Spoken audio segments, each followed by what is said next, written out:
کام ڈالا ہوا ہے تو اے ہوں آ گیا جے کام کی پایا جے انہوں نے اے دے تسی کتابوں نے خدا دی تعریف سن لی. بابوں نے کیا کام ڈالا ہے جناب؟ تذکرۃ الاولیاء شیخ فرید الدین عطار المتوفی 627 ہجری کی کتاب ہے جو بریلوی اور دیوبندی دونوں چھاپ رہے ہیں اور کہہ رہے ہیں سارے اولیاء کے حالات زندگی اس میں لکھے ہوئے ہیں. ایسی کوئی کتاب نہیں. اس میں بایزید بستامی کی معراج لکھی ہوئی ہے المتوفی 261 ہجری. ان کا امام ابو یزید بستامی اور میرا امام ابو الحسین مسلم بن حجاج القشیری المتوفی 261 ہجری. وہ بھی 261 میں فوت ہوئے ہیں, یہ بھی 261 میں فوت ہوئے ہیں. تو وہ کہتے ہیں انہوں نے معراج میں وہ عرش تک پہنچ گئے اور اللہ کو دیکھا, مشاہدہ کیا, اور باقاعدہ چیپٹر ہے بایزید بستامی کی معراج تذکرۃ الاولیاء میں. بخاری مسلم کو چھوڑ کے ان کے پیچھے پڑے ہوئے ہیں. اور یہ آپ کو حوالے اس کے تذکرۃ الاولیاء کے فضائل اعمال میں ملیں گے, فضائل سنت میں بھی, تبلیغی جماعت کی کتاب میں بھی, دعوت اسلامی کی جماعت کی کتاب میں بھی. یعنی دونوں بھاری فرقے بریلوی اور دیوبندی اس کو لے کے چل رہے ہیں. پھر کشف المحجوب جو اس سے بھی پہلے لکھی گئی 200 سال پہلے, علی بن عثمان حجویری المتوفی 465 ہجری, انہوں نے کشف المحجوب میں بایزید بستامی کے بارے میں کلیم کیا ہے کہ وہ جب حج کرنے کے لیے گئے تو پہلی دفعہ گئے تو صرف کعبہ دیکھا تو کہتے ہیں میرا حج نہیں ہوا. اگلی دفعہ گئے تو کعبہ بھی دیکھا اور کعبے کے رب کو بھی دیکھا تو کہتے ہیں پھر بھی میرا حج نہیں ہوا. تیسری بار گئے تو صرف اللہ کو دیکھا, کعبہ ہی غائب تھا, تو ان کا اب میرا حج ہوا ہے. فزیکلی دیکھا. اگر کہتا نہیں یہ خواب میں دیکھنا ہے تو سر میرا معصومانہ سوال ہے کہ خواب کا پیکج موسیٰ ابن عمران علیہ السلام کو آفر کیوں نہیں ہوا, جن کو سورۃ الاعراف کی آیت نمبر 143 میں کہا گیا لن ترانی, موسیٰ تو مجھے نہیں دیکھ سکتا. انہوں نے آگے سے توبہ کی.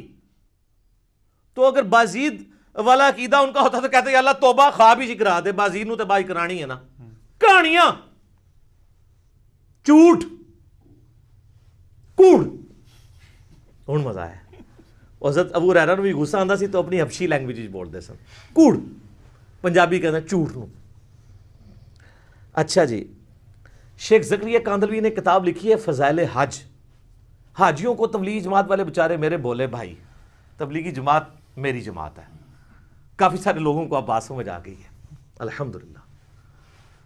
ہم محبت کرتے ہیں ان کے جذبے کی, لیکن یہ کچھ آپ کی کتابوں میں میرے بھائی لکھا ہوا ہے. فضائل حج میں لکھا ہوا ہے سر, اتنا مزیدار واقعہ ہے یہ, ابھی تک ویسے میں نے نا کسی ویڈیو میں بیان نہیں کیا, آج آپ سنیں اور مزہ لیں. وہ لکھتے ہیں کہ جی محدث عبد الرزاق مسجد نبوی میں بیٹھ کے درس حدیث دے رہے تھے. آپ پتہ محدث عبد الرزاق کون ہے؟ امام بخاری اور امام مسلم کے استاد ہیں جی. بخاری مسلم نے ان سے حدیثیں لی ہوئی ہیں محدث عبد الرزاق سے. یہ وہی ہے جن کی مصنف عبد الرزاق ہے, دو ہیں نا کٹھی لکھی گئی, مصنف ابن ابی شیبہ اور مصنف عبد الرزاق. سر اے او جے اے عبد الرزاق تھوڑا کرکٹر نہیں ہے, پاویں سمجھو. محدث عبد الرزاق بیٹھے ہوئے 3 صدی ہجری کے اندر بڑے اماموں میں سے, وہ حدیثیں بیان کر رہے ہیں. تو وہ کہتے ہیں ایک بزرگ کا بیان ہے کہ ان کو حضرت خضر علیہ السلام کی ملاقات ہوئی. حضرت خضر علیہ السلام کے اوپر میرا کلپ دیکھ لیں, اللہ فضل تب یہ صاف ہو جائے گی. تو کہتے ہیں وہ بزرگ کہتے ہیں کہ مجھے ایک دن خضر کی ملاقات ہوئی مسجد نبوی میں.